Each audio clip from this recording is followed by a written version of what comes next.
Oke, Zanza, mungkin orang beranggapan bahwa kamu orang yang vokal. Boleh kamu bisa jelasin nggak sih vokalnya kamu tuh seperti apa sih?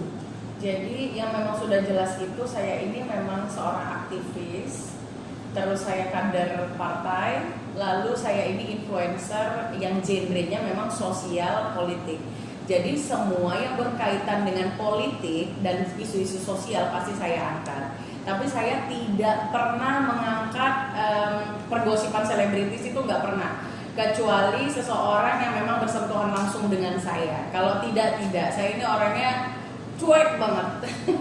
Gitu Mbak. Jadi kalau misalnya vokal di negeri kita ini memang butuh orang yang vokal gitu untuk mengangkat sesuatu yang intinya kita mengedukasi lah gitu, lebih ke mengedukasi sih. Mungkin kemasannya kan setiap orang berbeda. Beberapa orang lainnya karena memang backgroundnya jurnalis ya dia punya skrip. Kalau kita juga menggunakan skrip tapi pembacaannya yang ringan gitu Mbak. Artinya memang kamu harus punya data yang jelas ya untuk Pasti. Nggak mungkin sesuatu yang saya angkat saya tidak punya bukti konkret atau info yang tidak valid. Gitu. Artinya mengenai pengeluaran anggota keluarga dalam kartu keluarga itu, kamu juga sempat membahas masalah itu ya? Sempat. Nanti mungkin saya bisa tunjukin sama mbaknya. Saya chat Ibu Menteri Perlindungan Anak dan Wanita. Memang saya punya hubungan baik dan memang di wadah yang sama juga. Mungkin nanti saya akan konsultasi dan sepengetahuan dan pengalaman saya memang mencoret kakak itu anak di bawah umur dari kakak itu sesuatu yang salah. Karena prosedurnya tidak semudah mencoret seperti itu. Nanti bukan hanya yang melakukan yang akan ditindaklanjuti, tapi instansi terkait seperti kelurahan, data penduduk sipil kayak gitu-gitu Mbak. Artinya kamu di sini juga tidak hanya memfokuskan dengan satu masalah ya, artinya seluruhan. Seluruh. Ya? Itu juga kan di setiap pembahasan saya pasti ada pesan moral dan edukasi kok. Apa sih yang membuat kamu pengen banget untuk artinya memberikan edukasi sampai seperti dapat penghargaan juga ya? Iya. Penghargaan apa sih? Dapat penghargaan sebagai influencer nasionalis dari MPR. Apa tuh maksudnya kenapa harus dapat? Karena kalau mereka kan yang mereka lihat itu isi dari apa yang dibicarakan gitu. Bukan tentang like or dislike, tidak. Mereka pasti lihat ini masuk di akal, ini ngebantu kita, ini ngebantu pekerjaan beberapa instansi seperti itu Mbak. Nah artinya kalau kamu sendiri melihat sejauh ini permasalahan yang ada di kita ini tuh apa sih yang mungkin yang kamu concernin gitu? Kurangnya literasi. Jadi banyak orang yang tidak paham itu karena suka menerima informasi yang sepotong-sepotong. Contohnya kita video aja dia baru di awal. Jadi di setiap video ataupun film itu pasti di setiap tayangan itu pasti ada intro. Nah sampai intro aja kadang mereka langsung buka kolom komentar, dia lihat ini yang paling banyak ini haters atau lovers. Nah mereka akan mengikuti kebanyakan, jadi bukan mengikuti yang benar gitu loh. Jadi di situ mungkin saya sebagai aktivis dan sebagai pendiri ormas juga, saya pikir SDM kita perlu ditingkatkan.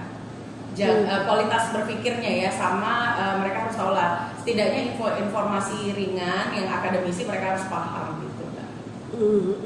Artinya memang selama ini memang harus jelas ya. Iya. Oke, sebentar. Kalau yang itu seperti apa tuh kamu ya? Kalau itu kan maksudnya itu ketika berbicara abuse ya. Saya concernnya sebenarnya awalnya itu tentang anak di bawah umur yang ditelantarkan. Yang kedua tentang abuse, itu memang perlu edukasi untuk wanita-wanita Indonesia.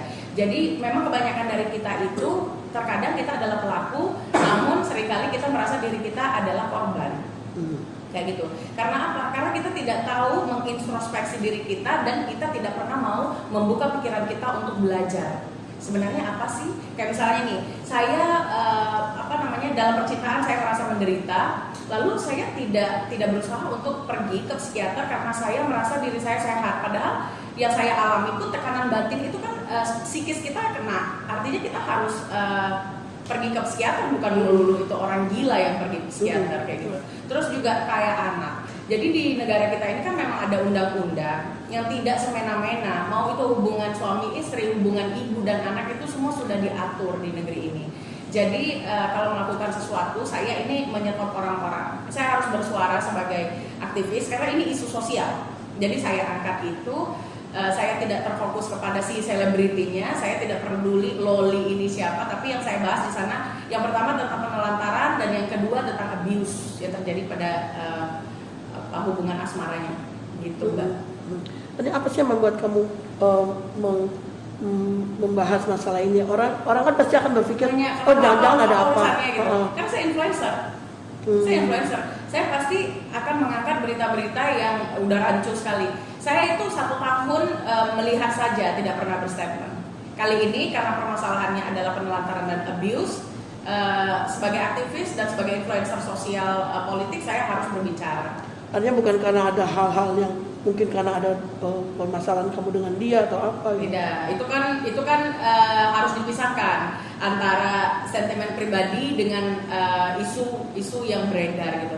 Karena ini juga sudah menjadi konsumsi publik, siapapun bisa mereaction gitu. Jadi bukan hanya saya ini adalah orang yang mungkin terakhir membahasnya. Yang lain-lain sudah. Mungkin psikiater sudah membahas, kalau orang mau, itu yang saya bilang, orang nggak mengecek lagi. Itu sudah banyak sekali dari kalangan artis, kalangan ahli psikis. Lalu orang-orang yang terkait itu sebenarnya udah membahas ini kok, udah membahas gitu. Cuma kan kita orang yang lebih paham harus bersuara agar ini tidak menjadi rancu. Karena aneh sekali ketika ada banyaknya orang dewasa, bahkan seorang ibu, ya dia justru membuli anak di bawah umur rame-rame. Ini kan kejahatan, ini bullying loh. Buat anak di bawah umur, ini bahaya. Meskipun anak itu yang memang berlaku yang tidak sopan terhadap perempuan. Iya. Itu urusan yang lain lagi. Kalau itu kan urusan etika antara anak dan ibu.